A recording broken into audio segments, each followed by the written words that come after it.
اعوذ باللہ من الشیطان الرجیم بسم اللہ الرحمن الرحیم۔ روزنامہ الفضل انٹرنیشنل، ہفتہ 5 اکتوبر سن 2024۔ 1974 سے پہلے ربوہ کیسا تھا؟ ایک غیر احمدی کی گواہی، راہب منصور۔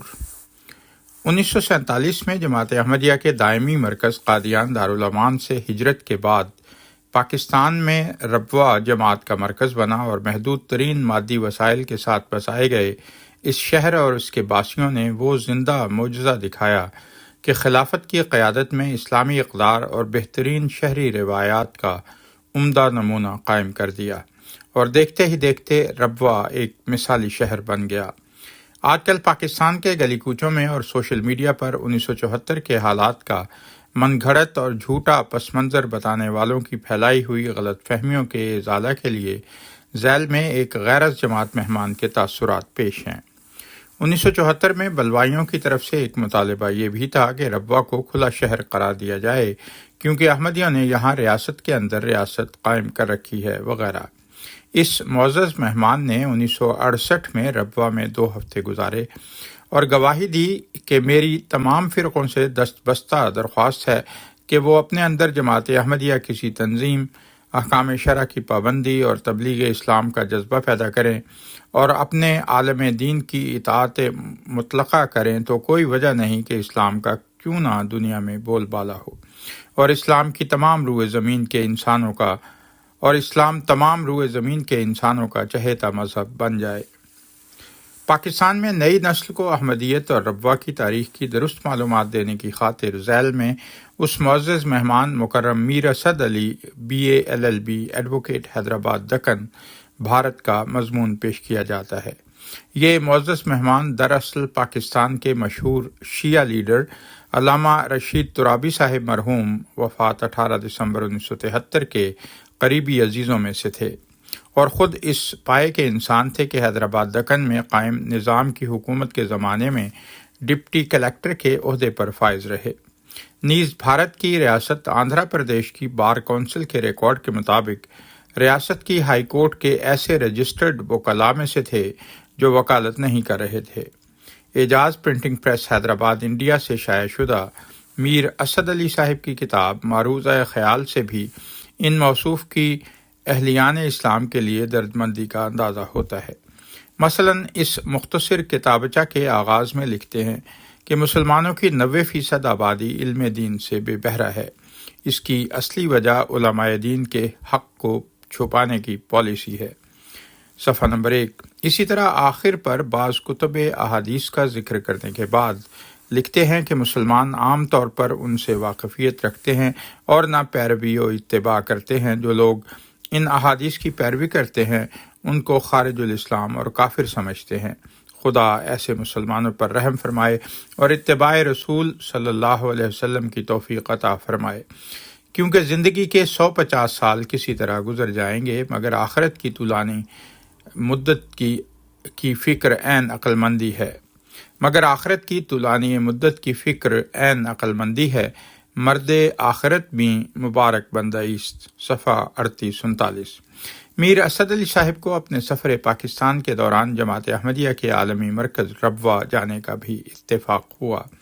واپسی پر موصوف نے اپنے یہی تاثرات جماعت احمدیہ حیدرآباد دکن کے ایک مقامی جلسے میں بیان فرمائے اور ساتھ ہی ضبط تحریر میں لا کر نظارت دعوت و تبلیغ قادیان کے توسط سے مدیر بدر مولوی محمد حفیظ صاحب بقاپوری کو بھی ارسال کر دیے۔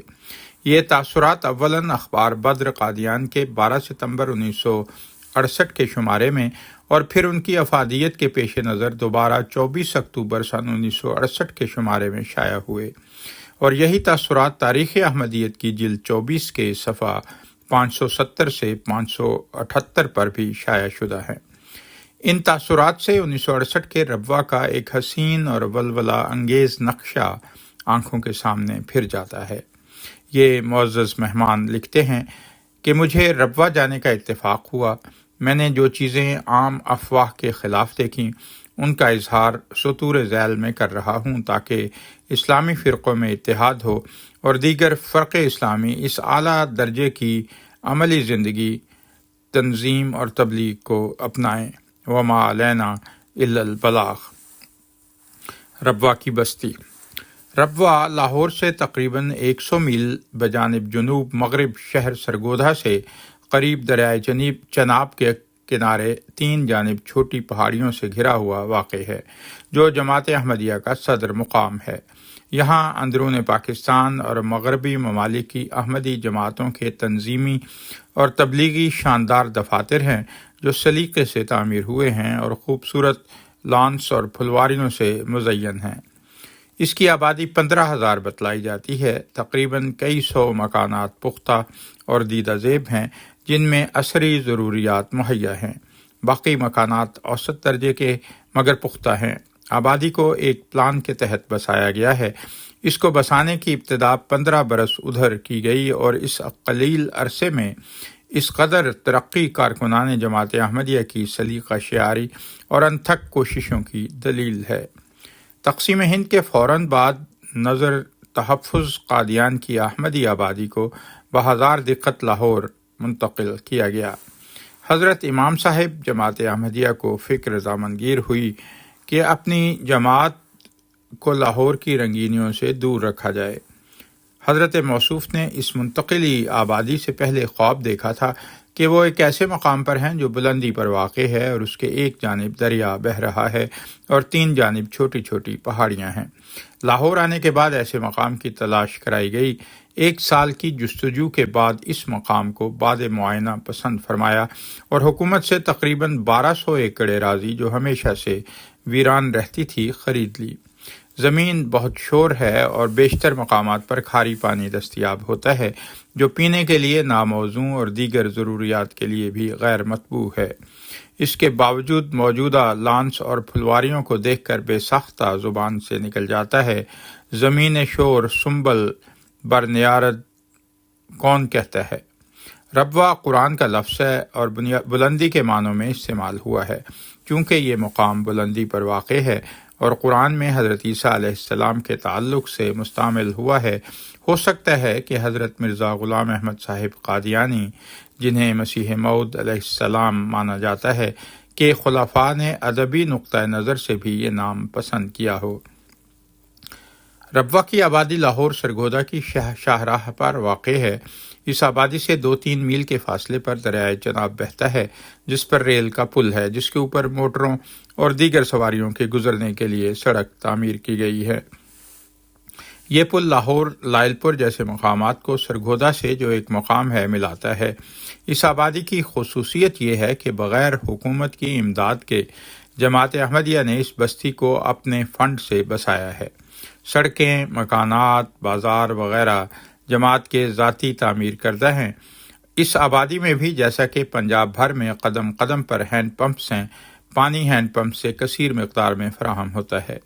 انسانی اور حیوانی ضروریات کے علاوہ باغبانی کی ضروریات بھی پوری ہوتی ہیں۔ حکومت کی جانب سے دریائے چناب سے سربراہی آب کی کوششوں کے آثار پائے جاتے ہیں، جس کی تکمیل کے لیے کچھ مدت درکار ہوگی۔ آمد و رفت کی سہولتیں۔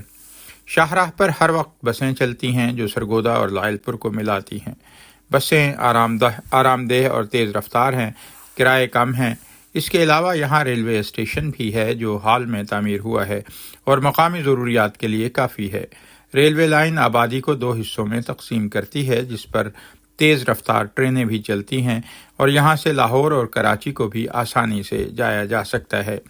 اس لائن پر درمیانی اسٹیشنوں کے لیے ریل کاریں بھی چلائی جاتی ہیں۔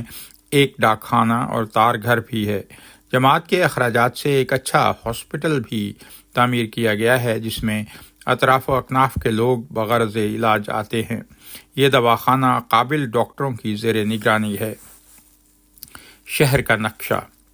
آبادی کے وسط میں ایک گول بازار ہے جس میں سے 5-6 سڑکیں نکلتی ہیں اور ان سڑکوں کے بازوؤں میں مکانات و دفاتر تعمیر کیے گئے ہیں۔ 23 محلے ہیں اور ہر محلے میں ایک مسجد ہے۔ ایک کمیٹی ہے جو آپسی جھگڑوں کے علاوہ محلے کے لوگوں کے نماز و روزے کی بھی نگرانی کرتی ہے۔ آبادی میں اگرچہ پولیس کی چوکی بھی ہے، مگر یہاں کے لوگ اپنے تصفیے محلے کی کمیٹی سے طے کراتے ہیں، جس کا مرافع جماعت کی ایک اعلیٰ کمیٹی کرتی ہے جس میں جماعت کے زعماء ہوتے ہیں۔ سڑکوں کے ہر دو طرف درخت لگائے گئے ہیں جو یہاں کی شدید گرمی میں بہت آرام دہ ثابت ہوتے ہیں۔ گرمیوں میں سخت گرمی اور سردیوں میں سخت سردی ہوتی ہے، اور کچھ عرصے سے درختوں کی وجہ سے بارش کی اوسط میں اضافہ ہوا ہے۔ اخلاق و آداب۔ سڑک سے آبادی میں داخل ہونے کے راستے پر ایک تختی لگی ہے کہ اندرون آبادی سگریٹ نوشی نہ فرمائیے۔ کوئی شخص سڑکوں پر یا بازاروں میں سگریٹ پیتا ہوا دکھائی نہیں دیتا، اور نہ بازار میں کسی دکان پر سگریٹ فروخت ہوتے ہیں۔ آبادی میں منشیات کی دکانیں نہیں ہیں، حتیٰ کہ ایک سنیما گھر بھی نہیں۔ اس جماعت کے لوگ سنیما نہیں دیکھتے، اور اگر کوئی شخص کسی دوسرے مقام پر سنیما دیکھتے ہوئے پایا جائے تو اسے توبہ اور استغفار کی سزا بھگتنی پڑتی ہے۔ ریڈیو گھر میں ہے مگر گانا سننے کی ممانعت ہے۔ اگر کوئی شخص سننا بھی چاہے تو اپنے گھر میں اس قدر آواز سے سن سکتا ہے کہ ہمسائے کے گھر میں آواز سنائی نہ دے۔ خوش اخلاقی، ہمدردی اور دیانتداری یہاں کے لوگوں کا شعار ہے۔ دنیاوی معاملات میں بھی راست باز ہیں۔ احکام خدا اور سنت رسول پر چلنے کی ہر شخص کوشش کرتا ہے، اور ہر کام اور ہر بات میں خدا کا ذکر کرتا ہے۔ اس آبادی میں جرائم نہیں ہوتے۔ عورتیں خواہ کسی عمر کی ہوں برقعے اور نقاب میں دکھائی دیتی ہیں۔ کالج کی طالبات بھی شعار اسلام کی پابند ہیں۔ چست لباس کہیں دیکھنے میں نہیں آتا۔ ربوہ پہنچنے سے پہلے دوست احباب اور ساتھ کے مسافروں نے بتلایا کہ ربوہ میں جنت بنائی گئی ہے جس میں حوریں رویشوں پر ٹہلتی اور جھولوں پر جھولتی ہیں وغیرہ وغیرہ، مگر یہاں صرف اسلام کی پابندی ہی دکھائی دی۔ تعلیمی حالت۔ جماعت احمدیہ کئی لاکھ اشخاص پر مشتمل ہے جو دنیا کے ہر حصے میں پھیلے ہوئے ہیں۔ زیادہ تر تجارت و زراعت پیشہ اور ملازمین ہیں، جن میں سے بعض نہایت اہم عہدوں پر فائز ہیں۔ اس جماعت کا تعلیمی معیار دیگر جماعتوں سے بہت اونچا ہے، جس کی وجہ ان کی تنظیم ہے۔ اکثر و بیشتر افراد انگلستان اور امریکہ کے تعلیم یافتہ ہیں جو ملک اور جماعت کی خدمت میں منہمک ہیں۔ مقامی طور پر مدارس ثانوی کے علاوہ مردوں اور عورتوں کے ڈگری کالج ہیں جن کے طلباء امتحانات میں نمایاں کامیابی حاصل کرتے ہیں۔ عورتوں کے لیے دستکاری کا مدرسہ بھی ہے۔ عمارتیں پختہ اور عمدہ ہیں۔ تعلیم دینے والے قابل لوگ ہیں۔ آج کل مغربی اعلیٰ تعلیم کے بعد مذہبی رجحان اور عمل مفقود ہے، لیکن اس جماعت کا ہر وہ شخص بھی جس نے مغربی اعلیٰ تعلیم انگلستان اور امریکہ میں پائی ہے نہایت خوش خلق اور پابند مذہب ہے، اور کہیں سے بھی نہیں معلوم ہوتا کہ یہ شخص امریکہ یا انگلینڈ زدہ ہے۔ باوجود اعلیٰ تعلیم اور اعلیٰ خدمات پر فائز ہونے کے رعونت و تکبر مزاج میں نہیں پایا جاتا، اور ایسا معلوم ہوتا ہے کہ اس شخص کو بھی خدا اور مذہب کی ویسی ہی ضرورت ہے جیسے متوسط طبقے کو ہوتی ہے۔ اس آبادی کا چھوٹا بڑا ہر شخص پابند صوم و صلات ہے۔ 5 وقت مسجد میں نمازیں ہوتی ہیں اور محلے کا ہر شخص ان میں شرکت کرتا ہے، اور یہاں کا بازار نماز عشاء کے لیے بند ہوتا ہے تو صبح ہی کھلتا ہے۔ جمعے کی نماز واقعی ایسی ہوتی ہے جیسے نماز عید ہوتی ہے۔ کثیر تعداد میں لوگ شرکت کرتے ہیں۔ عورت مرد سبھی نماز میں شریک ہوتے ہیں۔ مسجد میں 1/4 حصہ عورتوں کے لیے مختص ہے۔ مردانہ اور زنانہ حصے کے درمیان قناعت ہوتی ہے۔ حضرت امام صاحب خود 5 وقتہ نماز پڑھاتے ہیں۔ ماہ رمضان میں عبادت کی بہار دیکھنے کے قابل ہوتی بیان کی جاتی ہے۔ رسومات سے اجتناب۔ یہ کام عام طور پر مسلمانوں میں نہ صرف خوفناک بلکہ تباہ کن ہوتا ہے۔ کئی مسلمانوں کے خاندان ایسے ہیں جو شادی کے اخراجات برداشت نہیں کر سکتے اور ان کی لڑکیاں بن بیاہ ہی رہ جاتی ہیں، مگر جماعت احمدیہ نے اس کام کو نہایت آسان کر دیا ہے۔ ان کے یہاں نہ جوڑے گھوڑے کے بارے میں تکرار ہوتی ہے اور نہ جہیز کے متعلق سوال و جواب۔ دلہن والے اپنی حیثیت سے جو بھی دیں قابل قبول۔ جو کچھ دیا جاتا ہے وہ دلہن کو نہ کہ دلہے کو۔ نکاح کی تاریخ اور وقت کا اعلان ہو جاتا ہے۔ مکان پر دوست احباب جمع ہو جاتے ہیں۔ نکاح ہونے کے بعد شرکاء عقد دونوں کو دعا دے کر رخصت ہو جاتے ہیں۔ البتہ ولیمہ حسب حیثیت ضرور کیا جاتا ہے۔ کسی قسم کی رسومات شادی سے پہلے اور بعد میں نہیں کیے جاتے۔ عقد کو ضرورت شرعی تصور کیا جاتا ہے اور اس طرح سے اسراف سے چھٹکارا ہو جاتا ہے۔ شادی کے بعد نہ قرض خواہوں کے تقاضے ہوتے ہیں اور نہ عدالتی ڈگریوں کے ماتحت گھر کا اسباب نیلام ہوتا ہے۔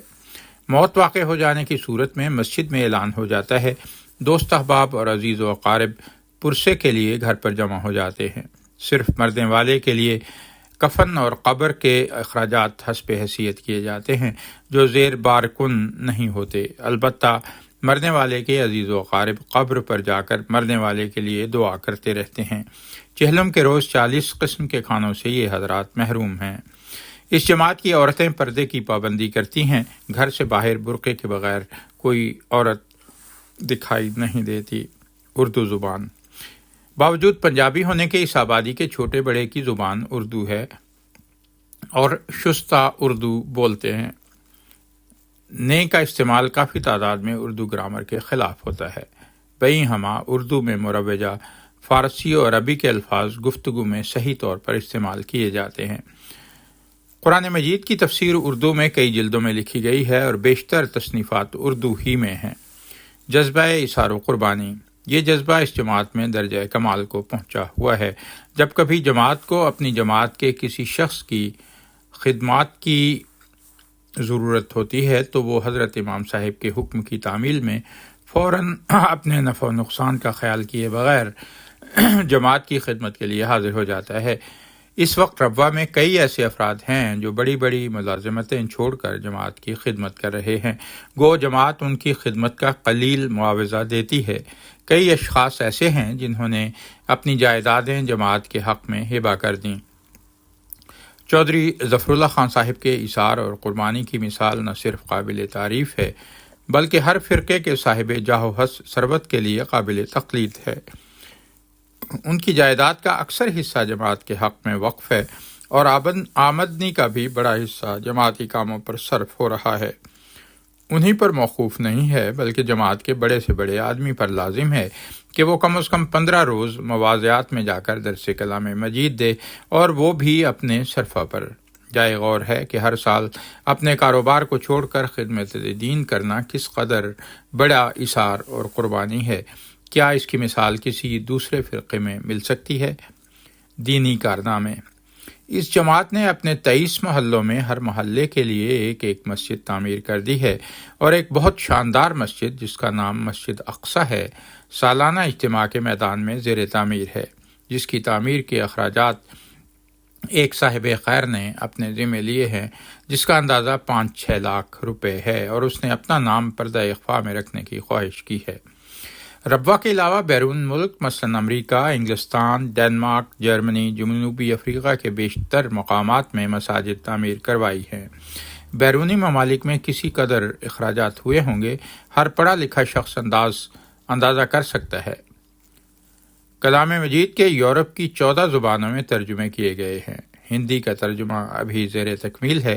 اسلامیات پر کئی کتابیں مختلف زبانوں میں لکھی گئی ہیں اور ان کے لیے ایک بڑی شاندار لائبریری کی تعمیر کے لیے چندہ جمع کیا جا رہا ہے۔ اسلامیات پر مبلغین کو تعلیم دے کر مختلف ممالک کو روانہ کیا جاتا ہے، اور وہاں کے طلباء ربوہ مذہبیات میں درس لینے آتے ہیں، جن کے اخراجات جماعت برداشت کرتی ہے اور انہیں اسکالرشپ دیے جاتے ہیں۔ تنظیم، یہاں سوال یہ پیدا ہوتا ہے کہ اتنے بڑے تعمیراتی کام، تراجم، تبلیغی اخراجات اور کتب کی طباعت وغیرہ کس فنڈ سے کی جاتی ہے؟